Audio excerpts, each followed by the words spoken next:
Hey guys, so this little cute fella right there, you guys know him, you love him. It's from Twilight Princess. This is one of the Twilight, and you know, we have Tears of the Kingdom now that introduced the Zonai. Well, rather, they were introduced in Breath of the Wild, but we got to see them in Tears of the Kingdom a little more.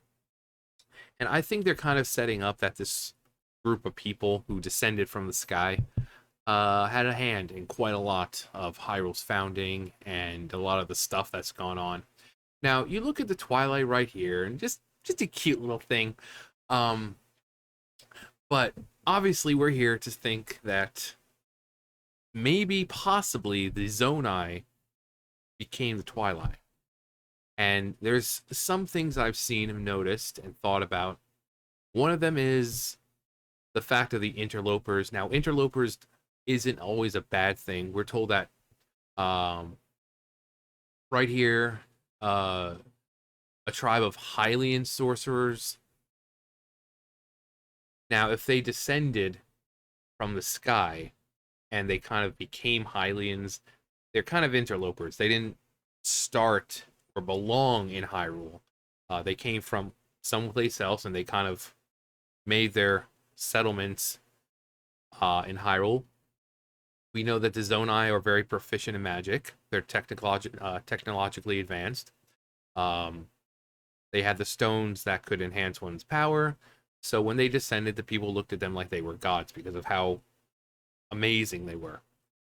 And just like any group of godlike beings, there's always some among them who want to take that godlike power and almost try to become God themselves. So I think after coming down to the surface, the Zonai learned about the Triforce and wanted it for themselves. Some of them might have had scientific reasons.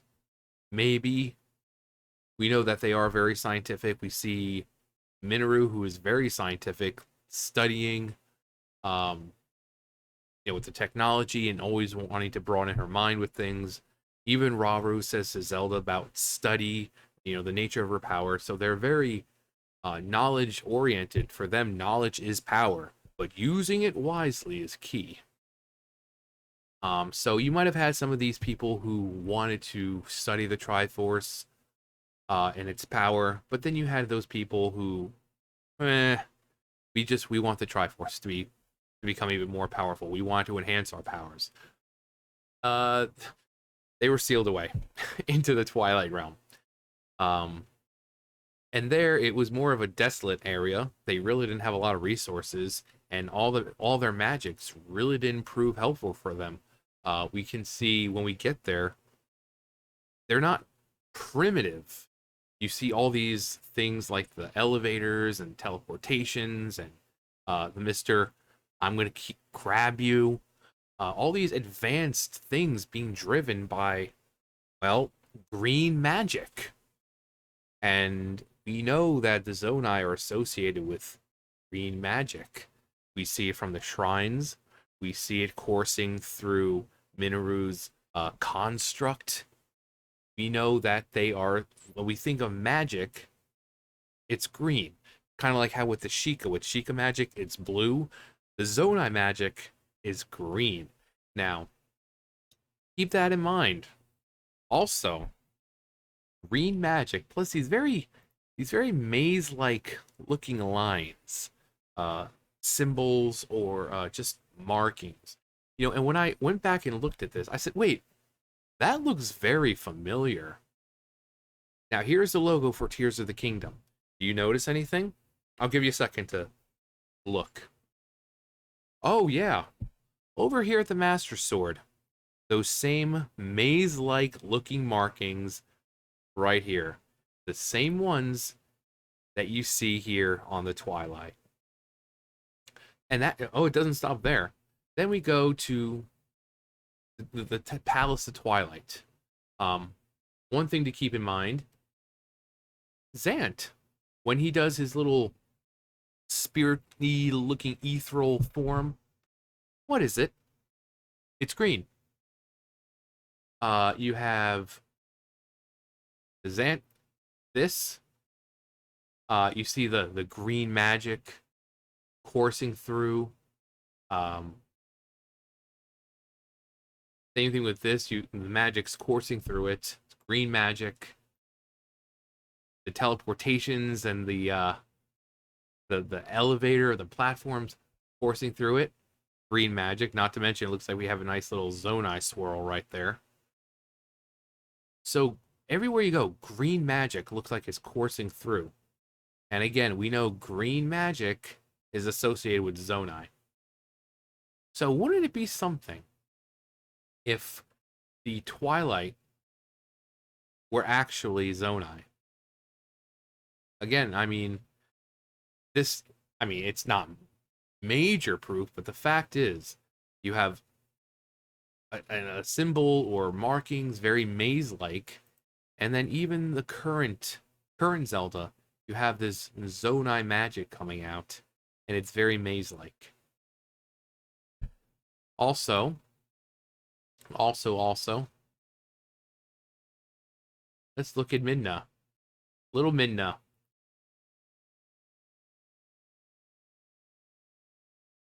Close it out. Huh. We see the snakes right there were serpents. Serpents. And we see what we see like swirls there almost, like Zonai swirls. And the architecture or the design of this helmet looks very similar to the type of thing you see in Faron, the Faron region, whether it be the dragon, the representation of the dragon, or the boar, or the owl. It has like this very Aztec-y Mayan sort of feel to it. So wouldn't it be something? And again, green magic coursing through, and we see on Link when he gets his arm, you see the green magic eventually coming out onto his chest and becoming coursing green magic. So wouldn't it be something if the Zonai became the Twilight?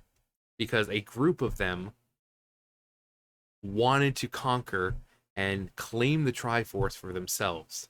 Despite the fact that they were magically powerful already, there's always people who lust for power, and the Zonai are no different.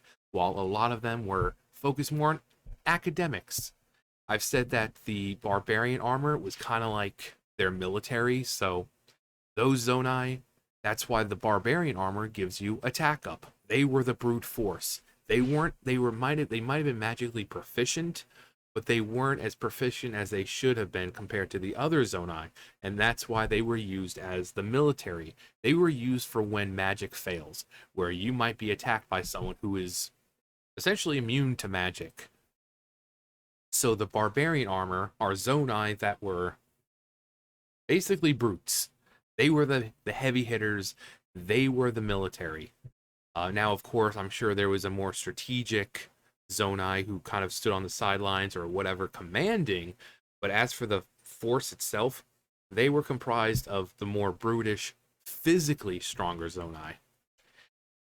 And I wouldn't be surprised if some of them were on the front lines when they were trying to take over the Sacred Realm.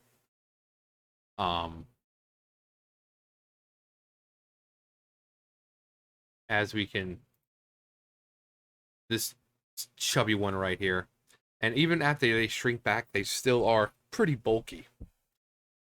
Now,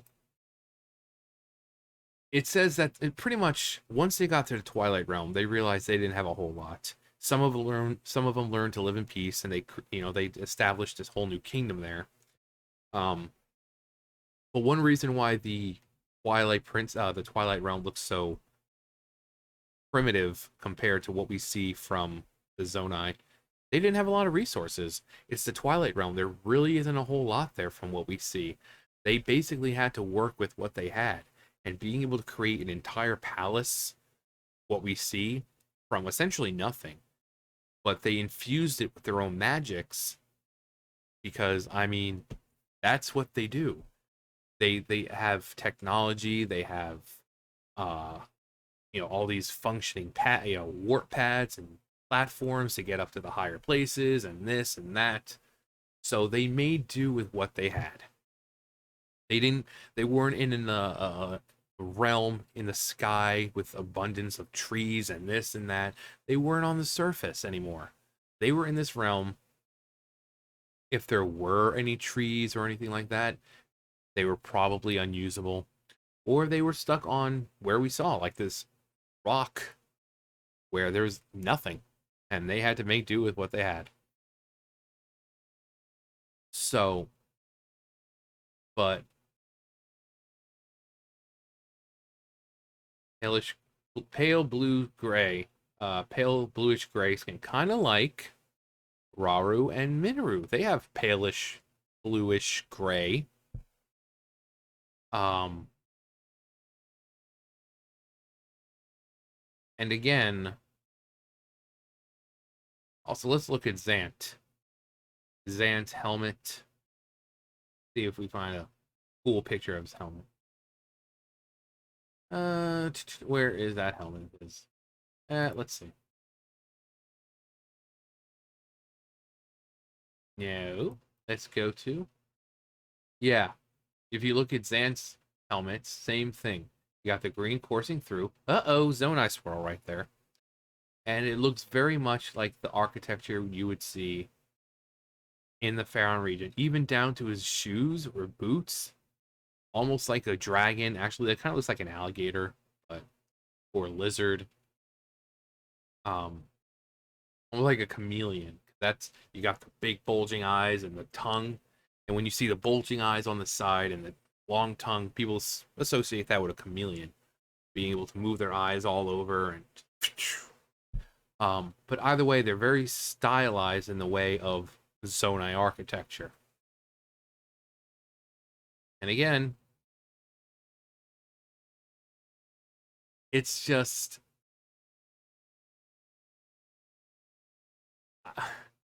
And again, these are theories, so no one can say, "Oh no, no, John, you're wrong. You're wrong. That makes no sense." Or, no, that no. Well, let me guess. You have the uncle, the friend of the friend whose cousin's uncle works at Nintendo, and they gave you information, and they can confirm that this isn't true. Sure, we'll stick with that. But right now, they're just theories, so no one can disprove them. And that's the fun thing about theories when you don't have a whole lot of information. You take context clues and you put them in place of things that are missing, information that we don't have, and try to build a bigger picture. We don't know anything about the Zonai still. We really don't know a whole lot about the Twilight, really. We know that there were interlopers, at least a tribe of them. We know that they were banished to the Twilight Realm. We know that they essentially built a kingdom there, albeit a little, not a grand one, probably pales in comparison to the grandiose Hyrule, the kingdom of Hyrule. But they did with what they did what they had, with what they could with what they had. Um, we know that the usurper king Zant eventually took in the spirit of Ganondorf. Um, and with his shadow beasts attack Hyrule, trying to put everything in perpetual twilight.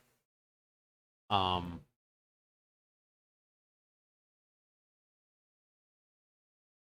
but we don't know what the interlopers actually looked like. They were shown to be dark links in the game. That's how they were portrayed in game. We don't know what they actually looked like. Um, say the goddesses of Hyrule order the three spirits of light, Faron, Eldin, and Lanayru. We've seen the goddesses interfere before, or not interfere, but take care of problems themselves. This being one of them, Wind Waker being another, where the evilness of Ganon, Ganondorf emerged from the Sacred Realm and launched an assault, and there was no hero. So the people prayed to the gods, and the golden goddesses had no choice but to intervene themselves. It's like, okay, well, we're supposed to have a chosen hero to do things for us, but you know, insert John Travolta meme here. Just the hero never came because there was no hero in that time. So the goddesses had no choice but to intervene themselves. Thus, they flooded Hyrule. In this case, you had these powerful beings that really no one else could kind of stand against. So therefore, the goddesses themselves had to intervene, and they, with their power, they sealed them away into the Twilight Realm, which apparently has always existed. It's as they refer to it, the side of a coin, two sides of the same coin. You have the world of light and the world of twilight. So for as long as the realm of the light has been around, there's been the Twilight Realm, and these beings were sealed there. So it's not unusual for the goddesses to get involved, but they clearly saw enough threat from these interlopers that they're like, ugh, Twilight Realm. Um,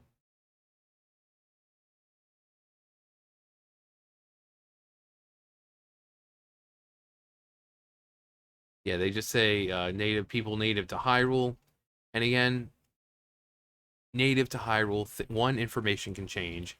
Two, we never have an actual span of time. So after they decided to descend to the land, you know, some time could have passed and they would have become native because they would have stayed there long enough. They would have mingled, had children, and this and that. And it could have been those children who, still Zonai. It could have been some original Zonai. Um, but World of Warcraft, I think of that where you're told one thing in like the first Warcraft game or two or three, and we have that image in our heads of, oh, that's what happened. But then in one of the new expansions, like, oh yeah, you know what you said about that? Yeah, that no, that's completely wrong. So, um, retconning is not unusual, and if they want Zonai to be like this prominent race, I don't see how they would have a problem retconning the interlopers to be Zonai. It'd be very easy to retcon that. Considering Zonai, established the Kingdom of Hyrule, they clearly have a large part to play in the history of the Zelda universe. Um, so that's why keep in mind retconning is a thing. People do it all the time. Um, and it kind of helps things fit better. Again, I don't think they're going to introduce Zonai, which was so prominent in the first one. We knew nothing about them. We saw their existence. We meet two of them in Tears of the Kingdom. One of them is King of Hyrule, so clearly they're important. Knowing that they descended from the heavens, they were powerful magically, advanced technologically.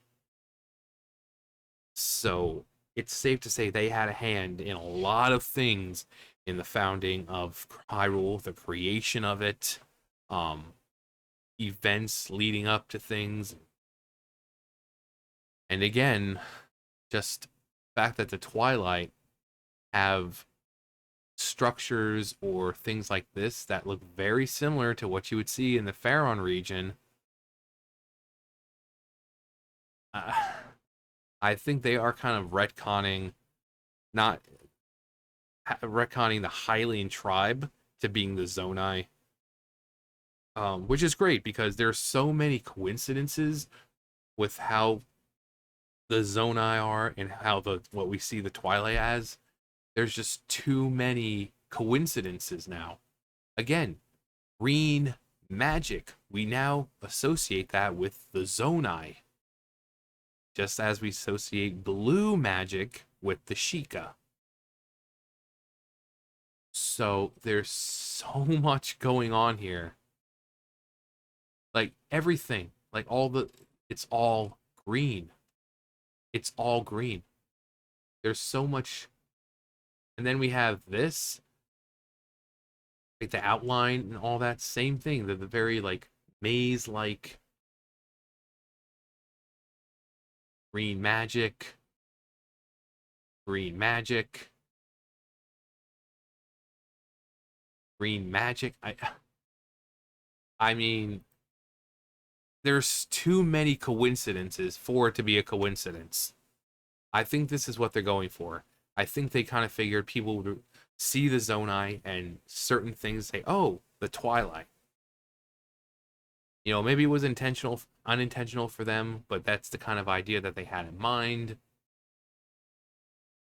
But either way, I think that the Zonai and the Twilight are the same. You had them, you had a small tribe of Zonai who went after the Triforce seeking more power, and they were punished. Um, just like the depths, we see a lot of Zonai stuff there. Some of them inhabited the depths. They have had a hand everywhere. They've lived in the sky. We see it in the Sky Islands. They've lived on the surface. They've lived below the surface. They've lived in the Twilight Realm. And I think the Zonai are a lot more important to the story of Zelda now. And really hope that Nintendo explores them a bit more rather than just giving us little sprinkles of information. I want them to show us how important this tribe of people were, this group of people who were technologically advanced, magically proficient, and just godlike beings to everyone else. I want to see how they shaped the world of Zelda that we know. Um, but the Twilight and the Zonai, I believe, are one and the same. You know, a lot of people, I'm sure, suspected that from the beginning, just from what we saw in Breath of the Wild. People were comparing this to what we see in the Faron region and all over with the, dragons and the boars and this and that. But now that we see that green magic is associated with the Zonai, the very same kind of maze-like things we see on the Twilight themselves, it's too much to be a coincidence. But let me know what you guys think. That's gonna do it for me. You guys know the drill. I'll see you guys later. Bye, guys.